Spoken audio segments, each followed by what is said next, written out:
کوٹ میں اور پشاور کے مختلف علاقوں میں جو ہیں چائے ہوتے تھے وہ آج پاکستان تحریک انصاف میں شمولیت اختیار کر رہے ہیں۔ میں 2 منٹ کے لیے مائک سے تفریح صاحب کو دوں گا، لیکن اس سے قبل میں ان کو مفلر اور ٹوپیاں پہناؤں گا۔ میں ان سب کو خوش آمدید کہتا ہوں پاکستان تحریک انصاف میں۔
سعید خان سے میری گزارش ہے کہ اپنی رائے کا اظہار آپ کے سامنے کریں۔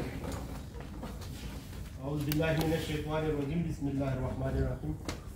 سب سے پہلے تو میں شیر افضل مروت کا بہت مشکور ہوں، اور یہ سچی بات ہے کہ ہم خود اس کے آفس گئے ہیں صاحب کی، اور ہم نے خود خواہش ظاہر کی کہ ہم پاکستان تحریک انصاف میں شامل ہو رہے ہیں۔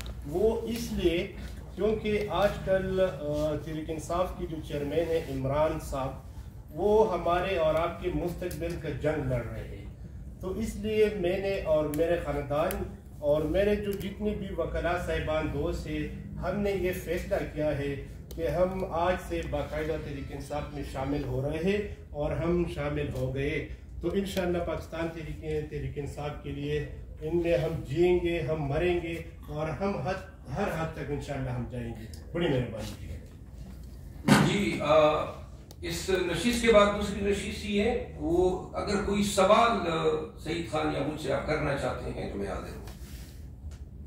اس سے قبل اپنی اگر ایکٹیویٹیز کے حوالے سے بتائیے کہ کیا رہی ہیں، اور مستقبل میں کیا ارادہ ہے، کس طرح کی سیاست کا، کیا صوبائی اسمبلی کے کوئی ٹکٹ کے امیدوار ہیں؟ کیونکہ اس وقت پی ٹی آئی کی جانب سے کہا گیا ہے کہ وکلاء کو ہم ٹکٹیں دیں گے، کیا ٹکٹ کی خواہش کی وجہ سے آئے ہیں آپ؟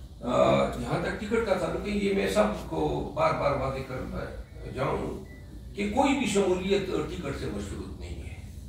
یہ تمام جو جوائننگ ہیں یہ بلا شرط ہیں، غیر مشروط ہیں، اور جمعیت علماء اسلام سے ان سب کا تعلق ہے۔ جمعیت لائٹ فورم کے بڑے ہی ایکٹیو رہے ہیں، اور جمعیت علماء اسلام خیبر ایجنسی سے اور پشاور کی جو تنظیمیں ہیں، باقی جو ہیں سعید خان صاحب خود بتا دیں گے کہ آمد کے پیچھے کیا ہوتا ہے۔ ایسا ہے نا کہ جب میں پاکستان تحریک انصاف کو میں آ رہا تھا، اور میں نے پاکستان تحریک انصاف جوائن کی، تو میں as a worker Pakistan Tehreek Insaf کو جوائن کر رہا ہوں۔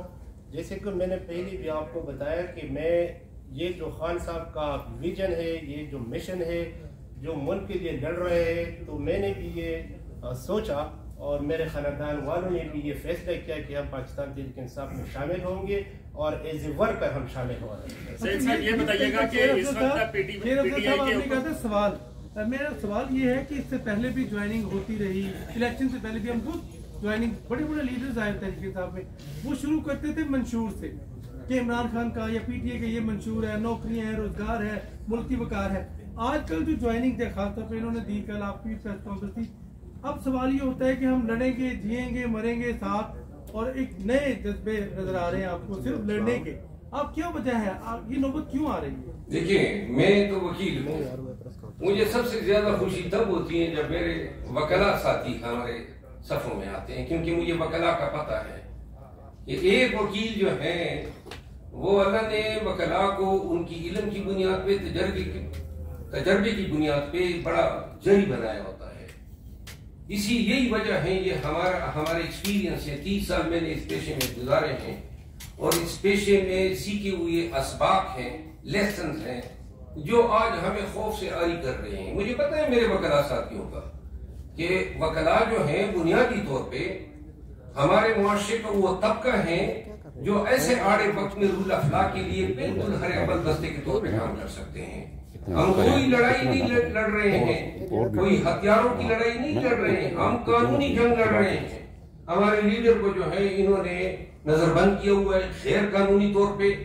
آپ دیکھ رہے ہیں کہ پورا نظام جو ہے ہمارے خلاف ہے, اور معاشروں میں نظام جو ہے وہ پرورٹ ہوتے ہیں, نظام کرپٹ ہو سکتے ہیں, لیکن تمام نظاموں کی اصلاح اور احتساب کے لیے ہر معاشرے میں ہر جورسڈکشن میں عدالتیں ہوتی ہیں. وہ لوگوں کی فریاد کی جگہ ہوتی ہے, اور وکیل جو ہے وہ لوگوں کو انصاف دلانے کے امین ہوتے ہیں. یہی ہماری بحیثیت وکیل ایک فریضہ ہے جو قانون ہمیں دیتا ہے. پاکستان بار پریکٹیشنر ایکٹ 1974 یہی تو ہمیں فرائض دیتا ہے.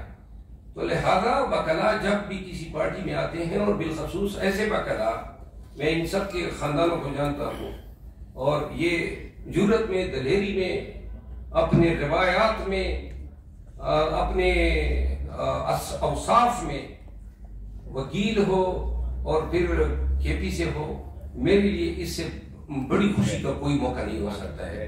میرے ہاتھ مضبوط ہوئے ہیں, میرے شولڈر مضبوط ہوئے ہیں. پشاور میں انشاءاللہ ان کے ہوتے ہوئے میں بالکل جو ہے بڑے آرام سے اور ڈٹ کے چل سکتا ہوں. مجھے پتہ ہے کہ مجھے بہت ہی مارل سپورٹ ملی ہے, میٹیریل سپورٹ ملی ہے. دوسری ایک بات میں عرض کروں, بحیثیت پاکستانی آپ سب اس پہ غور کریں.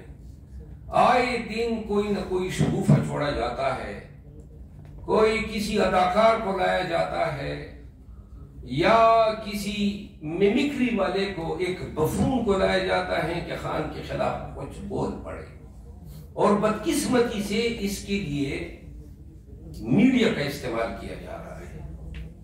میڈیا خود اپنے اس سٹیٹس پہ سوچیں کہ آپ نے میڈیا پرسن سے آگے بڑھ کے یہ کون سا کردار جو ہے اپنے لیے پسند کر لیا ہے. دوسرا, پاکستانی جو ہے قطع نظر اس کے کہ جو بھی ہیں میری بات سن رہے ہیں, نون سے ہیں, پی پی پی سے ہیں, کسی بھی پارٹی سے ہیں, حیثیت ہی پاکستانی سوچ ہو, کیا اس ملک کو سیاسی اسٹیبلٹی کی ضرورت نہیں ہے؟ کیا اس ملک کو قانون کی حکمرانی کی ضرورت نہیں ہے؟ کیا ہمیں ایسے ہی عدالتیں درکار ہیں جو آقاؤں کے کہنے پہ فیصلے کرے, جہاں غریب جو ہیں, جہاں پاکستانی جو ہیں وہ اعتماد ہی نہیں رکھتے ہیں کہ ہمارے نظامی انصاف میں جابر, زورور اور جو طاقتور ہیں ان کے خلاف ڈیلیور کرنے کی صلاحیت ہے. یہ مان لینا چاہیے کہ ہمارا عدالتی نظامی انصاف وہ اپنی, یعنی جو اس کا سٹیٹس بن گیا ہے وہ بالکل تابوت میں پڑا ہوا ہے. یہ ہمارا ملک ہے, کوئی یہ نہ سمجھے کہ نظامی انصاف عدلیہ میں منصف ہوتی ہوئی یہ جو ہے کسی اور کو حق نہیں ہے. ہم سٹیک ہولڈرز ہیں نظامی انصاف کے. نظامی انصاف میں منصفین اگر انصاف نہیں کرتے ہیں تو وہ پوری پاکستان کے ساتھ, پوری پاکستانی عوام کے ساتھ ظلم کے اور جبر کے ساتھی بن رہے ہیں.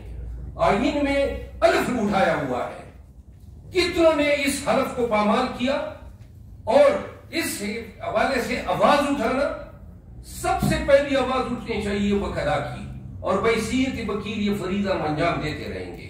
دوسری بات, یہ جو پکڑ کے اغوا کر کے پھر بٹھا کے تھوتی کی طرح رکھا کے پھر عمران خان اور اس کی اہلیہ کے خلاف کبھی پی ٹی آئی کا لیڈر آتا ہے, کبھی سابقہ شور نامدار آتے ہیں, کبھی پاکستان تحریک انصاف خان کے گھر کے نوکروں کو لایا جاتا ہے.